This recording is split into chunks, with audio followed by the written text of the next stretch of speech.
अब आप पढ़ेंगे स्टेबल इक्विलिब्रियम, अनस्टेबल इक्विलिब्रियम क्या होते हैं। ठीक है, तो देखो स्टेबल इक्विलिब्रियम किसे कहते हो, स्टेबल इक्विलिब्रियम। ठीक है ना, स्टेबल इक्विलिब्रियम का मतलब होता है torque is equal to zero या फोर्स इक्वल टू जीरो। देखो फोर्स तो हमेशा जीरो है यूनिफॉर्म की, तो उसकी तो कोई बात ही नहीं।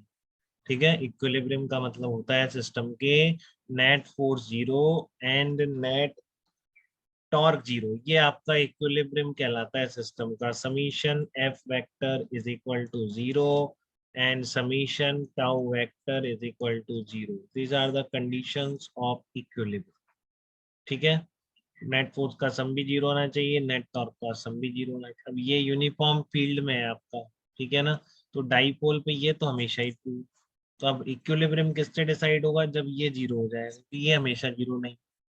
ठीक है, तो कब जीरो होगा, ये क्या आता है डाइपोल का टॉर्क, कितना एक्सप्रेशन निकाला है आपने जस्ट अभी, P vector cross E vector निकाला है आपने, P vector cross E vector. तो आपको पता है कि क्रॉस प्रोडक्ट होता है पी साइन थीटा। तो साइन थीटा कब जीरो होगा, sine theta is zero when theta is equal to zero और पाई। तो ये दो इक्विलिब्रियम पोजीशन है। ठीक है, सबको पता है, इतनी ट्रिग्नोमेट्री सबने पढ़ रखी है कि साइन थीटा जीरो कब होता है, zero theta is equal to n pi, n is the integer. ठीक है ना, क्योंकि यहाँ मैं दो वेक्टर्स के बीच की बात कर रहा हूँ, तो जीरो और पाई से मैं अपनी लिमिट क्रॉस नहीं कर रहा हूँ, क्योंकि आपको पता है दो वेक्टर के बीच का एंगल, ठीक है ना, हमेशा जीरो से पाई के बीच ही हो सकता है। तो पी वेक्टर और ई वेक्टर एक बार तो जीरो का मतलब सेम डायरेक्शन में, तब टॉर्क जीरो। ठीक है, एक आपका पी वेक्टर और ई वेक्टर दोनों एक दूसरे के अपोजिट डायरेक्शन। ठीक है ना, दोनों एक दूसरे के अपोजिट डायरेक्शन में पी वेक्टर और ई वेक्टर, तब उनका टॉर्क जीरो। ठीक है, क्लियर है। बट इन दोनों में क्या डिफरेंस है, कि ये दोनों इक्विलिब्रियम तो है, definitely both are equilibrium position, ये स्टेटमेंट बिल्कुल करेक्ट है। बट डिफरेंस है कि ये तो आपका स्टेबल इक्विलिब्रियम है और ये आपका अनस्टेबल इक्विलिब्रियम है। जैसा कि मैंने आपको वर्क पावर एनर्जी में बताया था स्टेबल और अनस्टेबल क्या होते हैं। तो मैंने आपको बताया था कि आपका एक स्फीयर है इस तरह का, मान लो कि यहाँ पर एक बॉल रख दिया आपने, इसमें ग्राउंड है यहाँ पे। ठीक है ना, आपने एक बॉल रख दी और इस बॉल को आपने डिस्टर्ब किया, तो डिस्टर्ब करके जैसे रिलीज करोगे वापस इक्विलिब्रियम पोजीशन में आएगी कि नहीं आएगी, बताओ।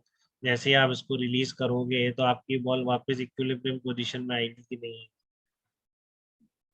आएगी ना, वापस जैसे आपने डिस्टर्ब करा बॉल वापस क्या आएगी, इक्विलिब्रियम पोजीशन में। तो यहाँ पर ये स्टेबल क्या है, स्टेबल इक्विलिब्रियम।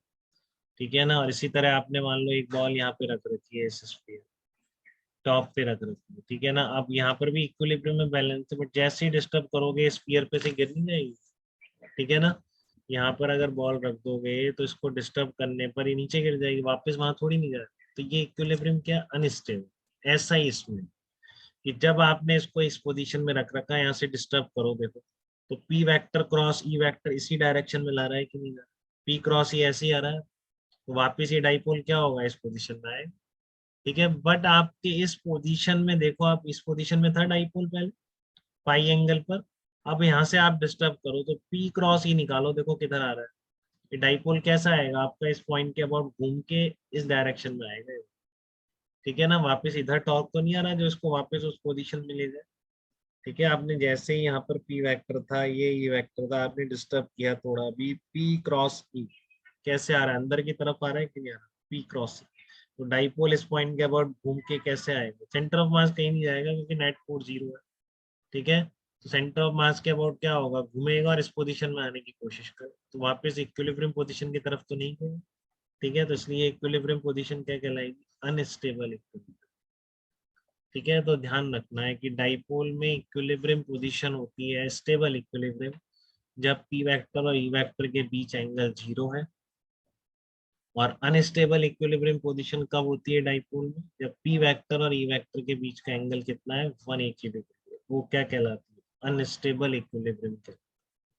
ठीक है, वो क्या कहलाता है, अनस्टेबल इक्विलिब्रियम। तो यहाँ तक कोई दिक्कत बेटा किसी को, बताओ, बात क्लियर है यहाँ तक।